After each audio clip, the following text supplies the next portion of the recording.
Salut les amoureux du ballon rond et bienvenue dans cette toute nouvelle revue de presse. Ce jeudi, DAZN a enfin officialisé son arrivée sur le marché français en rachetant les droits de la Ligue 1 avec beIN Sport. Comme l'explique l'équipe, pour voir toute la Ligue 1, il faut donc s'abonner à l'offre Unlimited de la chaîne anglaise.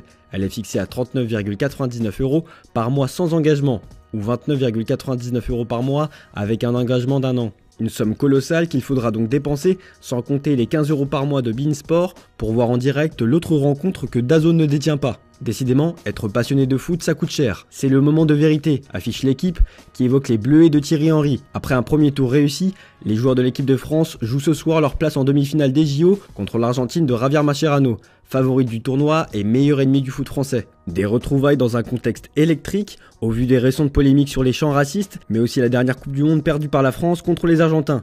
Ils ont déposé le bilan et ont renoncé à leur statut professionnel. Les Girondins de Bordeaux ont fait face à une nouvelle décision. La Commission fédérale de contrôle des clubs de la DNCG a pris sa décision ce jeudi. Et Bordeaux sera bien rétrogradé en National 2, la 4e division du football français. Bordeaux s'en sort mieux que Niort, dont l'équipe a été exclue des compétitions nationales et devrait donc redémarrer en Régional 1. Débauché à Watford contre 13 millions d'euros l'été dernier, Ismaïla Sarr quitte déjà l'OM. L'international sénégalais fait son retour en Angleterre du côté de Crystal Palace. Marseille va récupérer un peu plus de 15 millions d'euros. On prend la direction de l'Espagne désormais. Güler a convaincu tout le monde, placarde Marca sur sa une ce matin. Le journal espagnol parle même dans ses pages intérieures d'un changement radical du joueur. Le vestiaire madrilène aurait halluciné concernant sa transformation physique, mais aussi par sa mentalité et son attitude de gagnant. Il est plus puissant et plus résistant, tout en conservant sa qualité, estime Carlo Ancelotti. Le média AS parle d'un Güler qui fait un pas en avant. Contre l'AC Milan, il a été le meilleur récupérateur du match. Sceptique quant à sa position sur le terrain, Ancelotti envisage désormais Güler comme une option viable au milieu. Pour Endrick, le match contre Milan a été plus délicat. Jouant en pointe, il a reçu peu de ballons exploitables contre une défense milanaise bien organisée.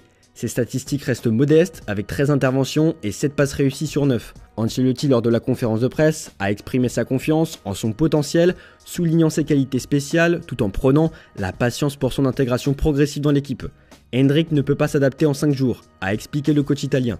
Il y en a un pour qui c'est compliqué depuis longtemps, João Félix. Le Portugais s'entraîne avec l'Atlético de Madrid et selon AS, Diego Simeone le fait participer aux séances comme s'il était un élément important et semble avoir oublié le passé. Le joueur offensif pourrait jouer en tant que titulaire ce samedi contre Retafe dans un match amical. En attendant, Benfica fera tout son possible pour le signer. L'Atlético ne prévoit pas de le céder, le club a estimé son départ à environ 60 millions d'euros, un montant que tout le monde ne peut pas se permettre. Un autre dossier qui ne semble pas avoir de fin dans ce mercato, c'est celui de Dani Olmo. Comme le rapporte Bild, le joueur fait son retour à l'entraînement ce vendredi avec Leipzig. Il souhaite toujours rejoindre le FC Barcelone. L'Espagnol est même tombé d'accord avec les Blaugrana pour un contrat allant jusqu'en 2030. Sport l'avait annoncé, le Barça a récemment fait une offre de 50 millions d'euros plus 15 millions d'euros de bonus variables. Mais le média espagnol écrit ce matin que cette offre ne satisfait toujours pas le club allemand. Il y a deux raisons, déjà le montant global de l'opération qui n'est pas assez élevé, mais aussi les délais de paiement des bonus. C'est surtout le deuxième aspect qui dérange d'ailleurs, et c'est pour cette raison que Leipzig veut 55 millions d'euros garantis, plus les bonus qui vont avec. En gros, le club allemand veut la somme pratiquement en un seul bloc. On prend la direction de l'Angleterre avec Eric Ten Hag qui est toujours autant en difficulté avec Manchester United, comme le rapporte le Manchester Evening News. S'il a pris des bonnes résolutions en apportant des changements dans son staff et dans la manière de travailler au quotidien, le néerlandais ne peut que s'avouer vaincu face aux blessures de ses joueurs. En effet, Lenny Yoro sera absent pour 3 mois après sa blessure, Højlund sera quant à lui absent pour 6 semaines, et il y a beaucoup d'interrogations au sujet de Marcus Rashford. Le coach se pose surtout la question suivante, qui dirigera l'attaque de United en attendant ? Le Daily Star rapporte qu'il y a évidemment l'option Joshua Zirkzee qui s'entraîne au Royaume-Uni après avoir obtenu des vacances prolongées en raison de sa participation à l'Euro 2024. Une autre option est de faire jouer Jadon Sancho en position de faux neuf, comme Ten Hag l'a fait en amical pendant 62 minutes. Côté départ, Manchester évalue l'offre améliorée de Fulham de 23 millions d'euros pour Scott McTominay. United veut plus de 29 millions d'euros pour le milieu de terrain écossais, à qui il reste un an de contrat avec le club anglais. Et selon le Daily Mirror, West Ham fait pression pour conclure un accord pour l'arrière droit de Manchester United, Aaron Wan-Bissaka. Niklas Füllkrug est aussi évoqué chez le club anglais, qui a fait une offre de 24 millions d'euros. Pour ce qui est de Manchester City, un départ est envisagé, et ce n'est pas nouveau, c'est celui de Julian Alvarez. Il y a une semaine, The Athletic affirmait que City voulait le céder pour 70 millions d'euros, plus 20 millions d'euros de bonus. Mais le Manchester Evening News nous apprend ce matin que 47 millions d'euros pourraient suffire à garantir les services du joueur de 24 ans. C'est en tout cas le prix minimum fixé par les Sky Blues. On continue notre revue de presse en Allemagne. Manuel Neuer, capitaine et gardien du Bayern, laisse son avenir en équipe nationale incertain, comme on peut le lire dans la Bild Zeitung. Avant de prendre sa décision, il affirme qu'il a encore des discussions à avoir. Le portier allemand souligne néanmoins qu'il est satisfait de la performance de l'équipe lors du dernier championnat d'Europe.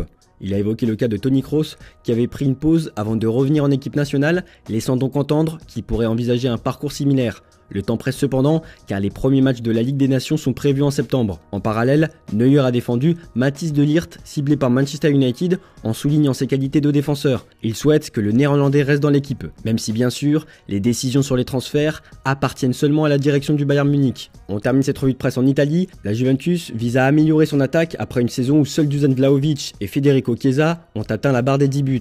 Finissant 7ème parmi les meilleures attaques de Serie A, à égalité avec Bologne, les bianconeri cherchent à renforcer leur effectif. Selon le Corriere dello Sport, la priorité est de recruter des ailiers. Les négociations sont justement en cours pour Nicolas Gonzalez de la Fiorentina. Par ailleurs, le milieu de terrain américain Weston McKennie pourrait être inclus dans un échange pour réduire les coûts de transfert. Pour ce qui est de l'AC Milan, ils ont officialisé l'arrivée de Pavlovic hier. Le Serbe né en 2001 arrive définitivement de Salzbourg pour 20 millions d'euros. Le club des Rossoneri continue son chantier en défense. L'arrière-droit brésilien Emerson Royal se rapproche toujours plus selon Sky Italia. Il devrait être transféré pour 15 millions d'euros plus des bonus. De son côté, le joueur continue de pousser auprès de Tottenham pour accélérer le transfert. Voilà, c'est tout pour aujourd'hui. Bonne journée à tous. Merci pour votre fidélité. On se retrouve en fin d'après-midi pour le JT Foot Mercato.